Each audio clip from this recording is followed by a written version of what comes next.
Nitong mga nagdaan nga lang ay pinakita sa atin ng isang kaaya-ayang pangyayari na dito nga sa Boruto Time Skip 2 Blue Vortex ay muli ngang ginamit nitong ni Sarada Uchiha ang kanyang pangmalakasang jutsu na Mangekyou Sharingan o Hirume na muli nga niyang ginamit ng ability na to laban nga dito sa mga Shinju Gods o mga Divine Tree na nagngangalang Mamushi. At nang maglutangan na nga ito na nangyaring hinigop nga ito ng mga Black Spear ni Sarada mula nga din dyan ay nagkadurog-durog nga ito at nangyaring nagkapira-piraso. So ganyan nga katindi yung epekto ng Mangekyou Sharingan nitong ni Uchiha Sarada mga parekoy. At syempre dahil nga napakatindi rin ng epektong yan, kalinsabay nga din yan mga parekoy, asahan na nga din natin ang mangyayaring hindi nga magandang epekto neto sa user. At ito nga ang bagay na maaari nga nilang ikabulag ang malabis na paggamit ng mga matang ito na kaya matapos ngang muling gamitin ni Sarada ang mga matang yan, hindi na nga rin nagtagal naranasan nga agad niya ang mga hindi magandang epekto nito sa kanyang mata na mula nga kasi dyan bigla nga itong nanlabo na katulad na nga din sa mga nangyari sa nagdaan na nangyari na nga din sa kanyang mga kadugo o mga kaanak na kaya sa case nga dito ni Sarada hindi nga din malabong mangyari na siguro mga 2 o 3 chapter pa na kapag muli ngang ginamit na naman ni Sarada ang mga matang yan paniguradong magdidilim na o paniguradong bulag na nga ang kanyang mga mata. At kaya nga para maiwasan din ang bagay na yan, para nga magawa o mangyaring hindi nga tuluyang mabulag ang mga mata ni Sarada at para makapagpatuloy pa nga siya sa paggamit ng kanyang mga mata dito nga sa kanyang Mangekyou Sharingan ating ngang tatalakayin guys ang 5 bagay o 5 paraan na maaari ngang gamitin o gawin upang mapigilan nga si Sarada sa tuluyang pagkabulag ng kanyang mga mata. At bilang panimula ng pagsasalba ng mga mata ni Sarada una na nga natin papasukin dito itong common na alam natin at ito nga ang bagay na Eternal Mangekyou Sharingan. So itong bagay na to mga pare ko alam na ito na mga solidong Naruto fans na sa pamamagitan nga ng pagtransplant ng isang Mangekyou Sharingan mangyaring dito na nga hahantong na magkakaroon nga ng panibagong abilidad ang magka-transplant sa matang ito. At bukod nga dyan magkakaroon nga ng walang hanggang paningin o sa makatuwid kahit kailan hindi na nga mangyayari na mabubulag pa ang user nito na kahit sa malabis na paggamit ng abilidad ng kanilang mga mata. So ganun nga katindi itong Eternal Mangekyou Sharingan mga pare ko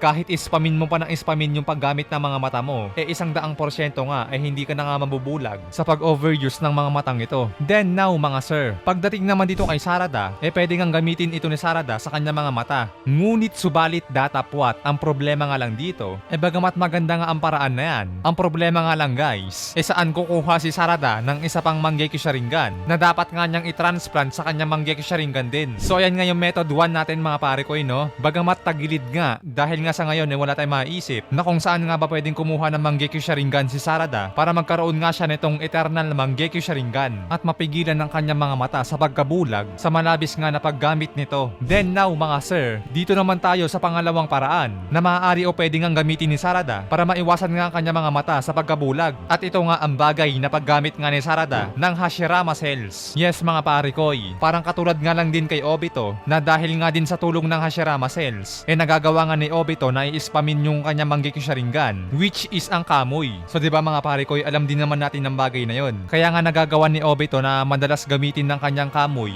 dahil nga yun sa tulong ng kanyang Hashirama Cells na nasa kanyang katawan. Which is ganun nga din dito kay Danzo na sa pamamagitan nga din nitong Hashirama Cells kahit na hindi nga siya isang Uchiha nagagawa nga din niya na magamit ng mabilisan ang mata ni Uchiha Shisui na nasa kanyang kabilang mata. Yes guys, ganun yon. Pag may Hashirama Cells ka yung healing ability nga nito ay napapabilis nga din yung cooldown ng ability ng Mangekyou Sharingan na katulad nga lang din ng sinabi natin kay Obito kanina. Then now mga pare koy, pagdating naman dito kay Sarada, if ever nagagamit man siya ng Hashirama Cells katulad nga sa case nila Obito at Danzo dito nga mga pare koy I guess hindi magiging madali kay Sarada na magamit ang Hashirama Cells dahil nga lalot itong Hashirama Cells ang isa sa mga pinagbabawal na nagamitin ng kahit na sino man. Guys, nakita din naman natin misking si Danzo nahirapan nga din gamitin ito at mismong si Obito na nga din ang nagsabi na hindi nga daw talaga basta-basta o mahirap nga din daw kasi talaga kontrolin ang cells ni Hashirama. Hindi naman talaga madaling kontrolin ang kapangyarihan ni Hashirama. Na kaya nga dito sa case ni Sarada na paggamit ng Hashirama Cells siguro maaari nga nating sabihin na 50-50 pa nga rin ang chance niya dito na magamit nga ang bagay na to. Well, sa kabilang banda pwede rin naman siguro na mangyari na magpatulong na nga lang si Sarada kay Kabuto sa paggamit nga ng Hashirama Cells. So diba mga pare ko, maalam din naman o may alam din naman si Kabuto patungkol sa Hashirama Cells kasi minsan na nga din niyang ginamit yon at ginawa na nga din yun ni Kabuto dito nga sa tatay o ama ni Sarada na si Uchiha Sasuke nung muntik na nga itong mamatay sa pagkakasaksak sa kanya ni Madara. So mabuti na nga lang na dumating itong si Kabuto at nangyaring sinalinan nga niya ng Hashirama Cells itong katawan ni Sasuke. So maybe ang mangyayari, baka isa sa mga paraan na gawin ni Kabuto is gamit nga itong mga White Zetsu na umiiral pa nga sa Boruto, baka ito na nga lang din yung gamitin ni Kabuto para nga mas malagyan ng Hashirama Cells itong katawan ni Sarada sa mas mataas na tsansa na magagamit nga din ito ni Sarada sa mabilisan nga ding paggamit ng kanyang Mangekyou Sharingan tulad nga nila Obito at Danzo. So yan nga mga pare ko, maganda din yan. Maaari pa nga makatulong itong si Kabuto sa kanya. So ayan nga yung pangalawang method dito mga pare ko, ang Hashirama Cells. So dahil nga gumamit tayo dito ng Hashirama Cells, ngayon dito sa pangatlo mga pare ko,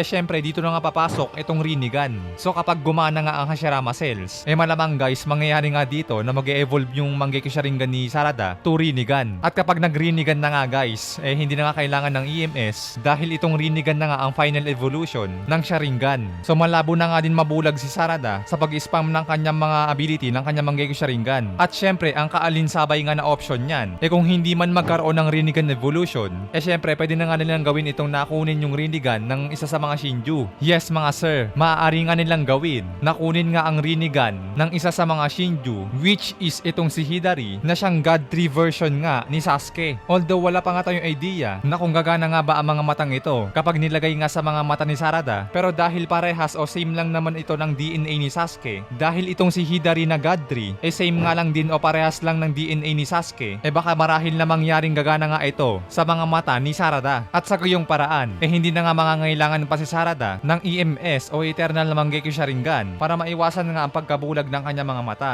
Direktang Rinnegan na to mga sir. Rinnegan evolution or kunin na nga yung Rinnegan nitong ni Hidari na siyang kaparehas o same lang naman ng DNA ni Uchiha Sasuke. Sarada Uchiha, ang kauna-unahang babaeng Uchiha na magtataglay ng Rinnegan. So ayan nga mga pare ko ang pangatlong method natin dito. Then here we go. Ang pang-apat na method sa ating listahan ay ang manggagaling naman sa kanyang ina na si Sakura at ito nga ang Byakugo, Strength of the 100 Seal or yung 100 healing mga pare ko. So itong method na to pwede rin to mga sir dahil nga using 100 healing mangyaring pwede nga rin gawin o gamitin ni Sarada na habang naka-activate nga ang kanyang Mangekyou Sharingan hinihil o pinapagaling naman ng kanyang Byakugo ang kanyang mga mata. Although alam din naman natin na hindi nga gusto ni Sarada na maging medical ninja, pero malay ba natin someday na baka nga kailanganin na nga niya ito, lalo sa sitwasyon pa nga lang niya ngayon mukhang hindi nga siya tatagal sa paggamit ng kanyang Mangekyou Sharingan. Maswerte si Sarada dahil nga nandito sila Tsunade at Sakura na itong dalawang to alam nga natin na mga veterano sa paggamit ng Byakugo. So malamang tutulong itong dalawang to para nga mas magamit ng wasto ni Sarada itong Byakugo na kung papaano ito ikukumbina sa kanyang Mangekyou Sharingan. At kapag nangyari nga ang bagay na yan,